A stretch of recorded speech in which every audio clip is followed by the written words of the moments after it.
Hi, it's Kevin Lebates here. So video 4 in a series on invention, innovation and blockchain. And in the previous video I gave an example of an open source developer pulling his package from the NPM package manager system and inadvertently breaking the internet for a couple of hours before somebody else reinstituted it. And the issue that I raised there was that if he'd been getting compensation on a regular basis for his package, then in all likelihood he wouldn't have pulled it. And secondly, everyone would have been much more aware of how significant that package actually was. So if the package manager system had some kind of tokenization system whereby contributors had their contribution acknowledged and there was a micropayment for each use of the package, then that developer would have noticed a significant income stream from his little 11-line piece of code package, and in all likelihood would not have pulled it. He would have had the recognition he needed, both in terms of reputation, which actually in that case he didn't really have, and in terms of financial compensation.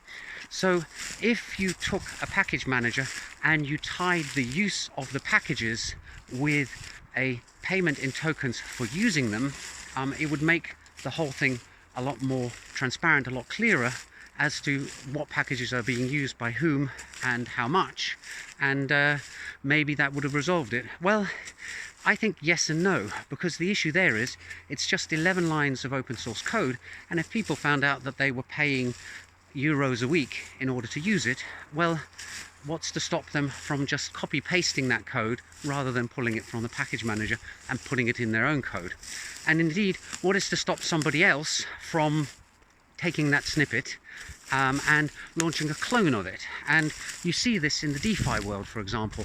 Someone comes up with a great simple mechanism for a decentralized exchange and launches a smart contract that does precisely that, and then a whole load of other copycats come along and release identical code doing the same stuff and trying to hop on the bandwagon and make a profit out of it. And what's more, they don't just copy the code, they copy all the bugs as well. Some of them put absolutely no effort other than the clone and deploy into it.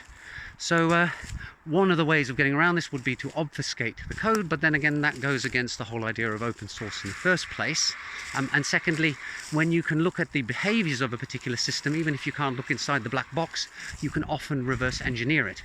And sometimes these things are based on what actually turns out to be an overlooked until now but very simple principle. So it's not rocket science to go and take one of these innovations and copy it.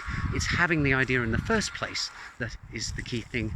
And I think that gets to the crux of what my problem as an inventor is with these tokenization of inventions to reward IPR, intellectual property rights, is that often inventions are unfathomable until they're thought of, and then they seem blindingly obvious in the natural language sense of obvious, not in the patent office's sense. So there are a number of different DRM schemes that you can use in order to get around this, but DRM in general has not got a history of performing particularly well. So it does ultimately come back to the fact that if you're an inventor, you also need to become an innovator and business aware. I can't really see any solution other than making sure that you're the first and the best and the one that everyone goes to.